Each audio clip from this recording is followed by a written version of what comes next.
ang mga nangamatay nga mga katauhan sa kapanahonan ni Kristo.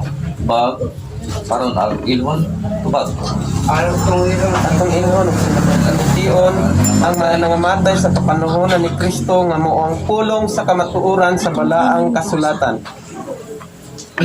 Ang kamatuoran sa balaang kasulatan nagingon pagalapaton ko sila gikan sa Seol, pagatubsod sila gikan sa kamatayon.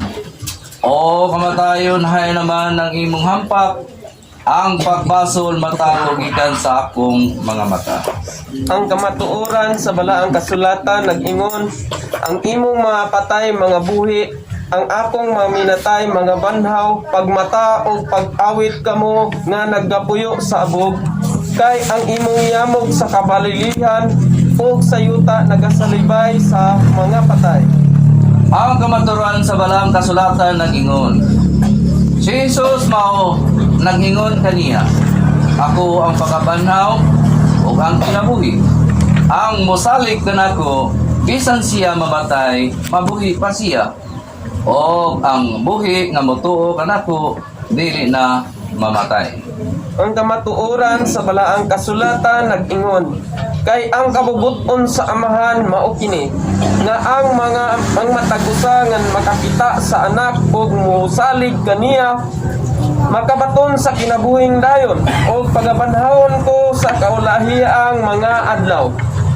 Atong ilhon og sinatiyon ang kapaturan sa balang kasulatan nga nagingon sa pagkamatod nagaingon ako kaninyo antak na nagsinabot og karon mauna nga ang mga patay na nagkabati sa tingog sa anak sa Dios og kadtong nagpatalinghog mga buhi. Ang kamatuoran sa balaang kasulatan nag-ingon kay tungod niini giwali ang maayong balita ngadto sa mga nangamatay aron mahukman gayon sila ingon sa mataw diha sa unod apan magkinabuhi uyon sa Dios diha sa espiritu. Ang kamaturan sa balang kasulatan nga nagingon ayaw kahibulong ini kay ang tak na moabot nga ang tanan nga naa sa lubnganan makadungog sa iyang tingog og nagagula ang nagabuhat sa mayo ngadto sa pagkabanhaw sa pagkinabuhi ang mga nagbuhat sa dautan ngadto sa pagkabanhaw sa paghukom. Og nangaukap ang lubnganan og daghan nga lawas sa mga balaan nga nangatulog nga banhaw og nanggula sa mga lubnganan. Sa tapos sa iyang pagabanhaw nangadto sila sa syudad nga balaan og nagpakita sa daghan. Kay ingon nga ang amahan nagabanhaw sa mga minatay o nagahatag kanila sa ginabuhi. Niini usab nga paagi ang anak nagahatag usab sa ginabuhi sa nahimutan niya. Kay kung kita mituong si Jesus mamatay o mabanhaw, ingon man usab ang nangatulog, pinaagi kang Jesus, pagadaton sa Dios uban kaniya. Awit.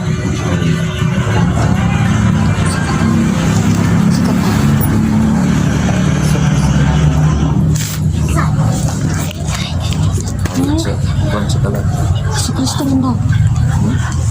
Basta normal.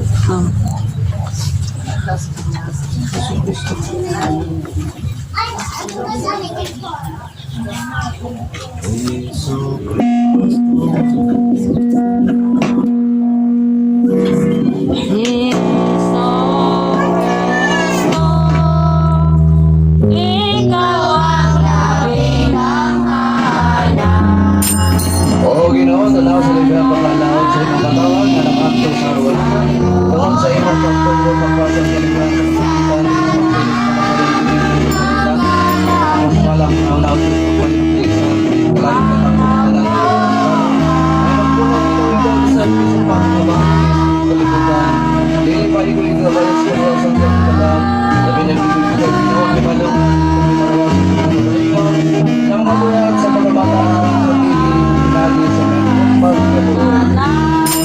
Ginoo pa sa iyo ako miis, makalato pinagi sa ibang oras na kung pagkalo. Dawa sa mga kaganayaw na pagkami sa mga bata noon, di kalapasan. sila kami, sila pala ka tayo sa kalimtin sa Bartuluman. Ano mo sila sa kalimtan, mga tuwag din sa mga asahan, sa kalawasan ng mga bito, mga